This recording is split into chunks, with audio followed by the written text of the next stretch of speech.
Assalamualaikum anak-anak. Bagaimana kabar kalian hari ini? Semoga kita dalam keadaan sehat ya anak-anak. Nah, sebelum kita belajar, ada baiknya kita membaca doa terlebih dahulu. Membaca doa dimulai Bismillahirrahmanirrahim. Robbi srohli sodri wa yassirli amri wahlul uqdatam min lisani yafqahu qawli. Robbi zidni ilma warzuqni fahma. Amin. Nah, sebelum kita memulai pelajaran, ada yang tahu hari ini kita mau belajar apa? Ya, benar sekali. Hari ini kita akan belajar dengan tema 1, hidup rukun, dengan subtema 3, hidup rukun di lingkungan sekolah. Nah, sebelumnya Ibu mau tanya, kegiatan apa yang kalian lakukan pada saat jam istirahat? Mungkin ada yang membaca buku di perpustakaan, atau ada yang lagi bermain, atau ada yang makan bersama.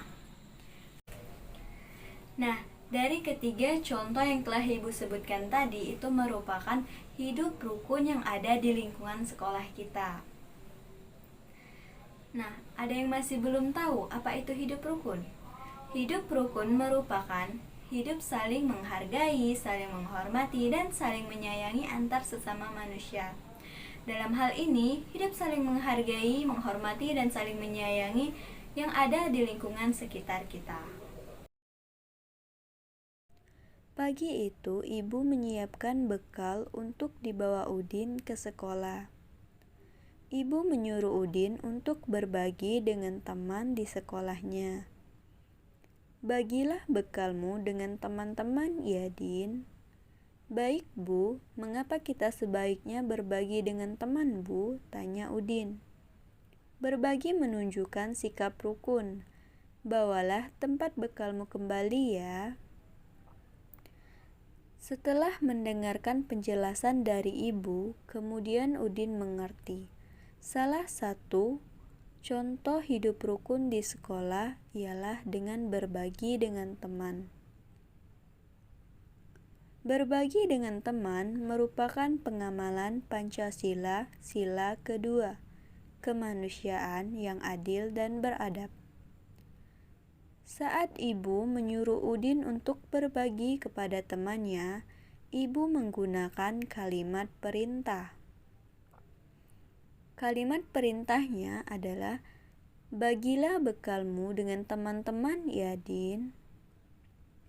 Kalimat perintah adalah kalimat yang mengandung makna meminta atau memerintah seseorang untuk melakukan sesuatu.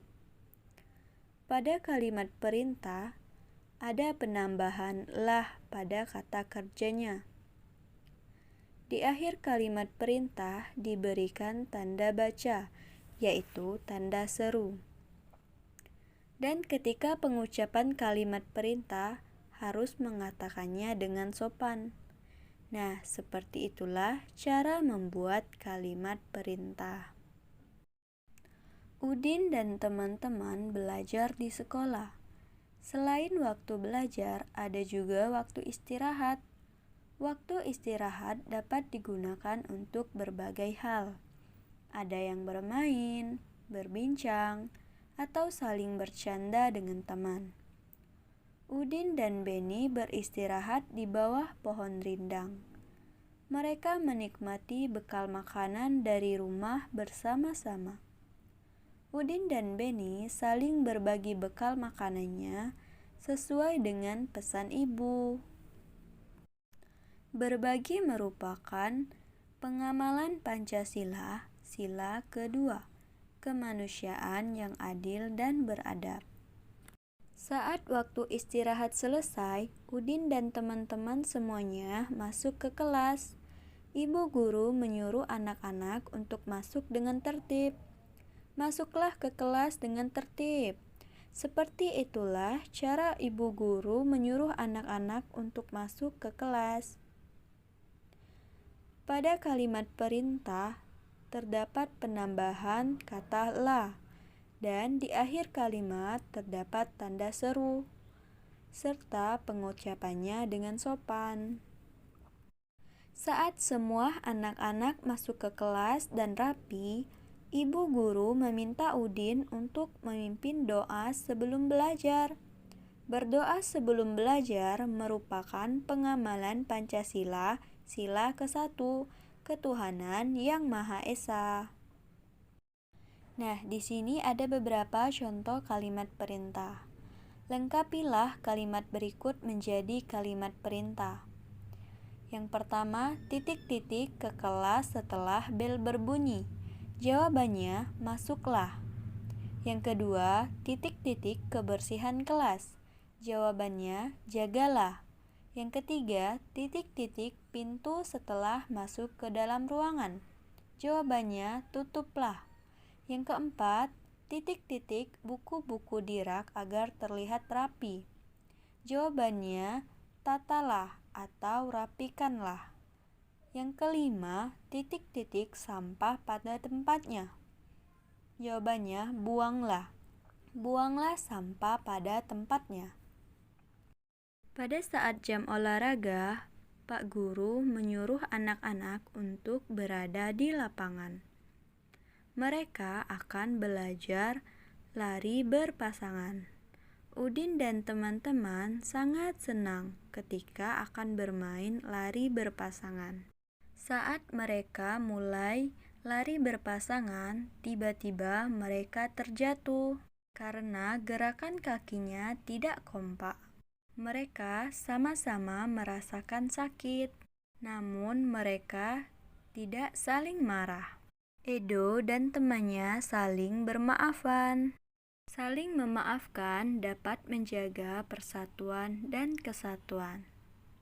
Menjaga persatuan dan kesatuan merupakan pengamalan Pancasila, sila ke-3, Persatuan Indonesia. Di Senin besok, kelas Udin mendapat giliran untuk menjadi petugas upacara. Para siswa bermusyawarah untuk menentukan petugas upacara. Ibu guru menawarkan kepada anak-anak siapa yang ingin menjadi petugas upacara.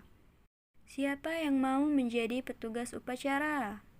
Acungkan tangan bagi yang ingin menjadi petugas upacara.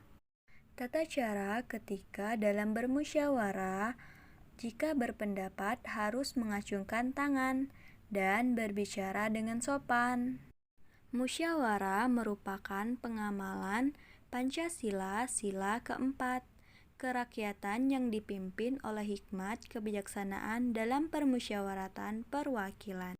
Setelah dilakukan musyawarah, pembagian tugas dilakukan secara adil, sesuai dengan kemampuannya masing-masing.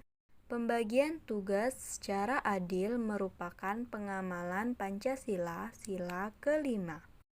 Selain pembagian petugas upacara, bisa juga pembagian kelompok untuk membersihkan sekolah secara adil. Semuanya harus dilakukan dengan musyawarah terlebih dahulu, agar semuanya dapat hidup rukun di sekolah.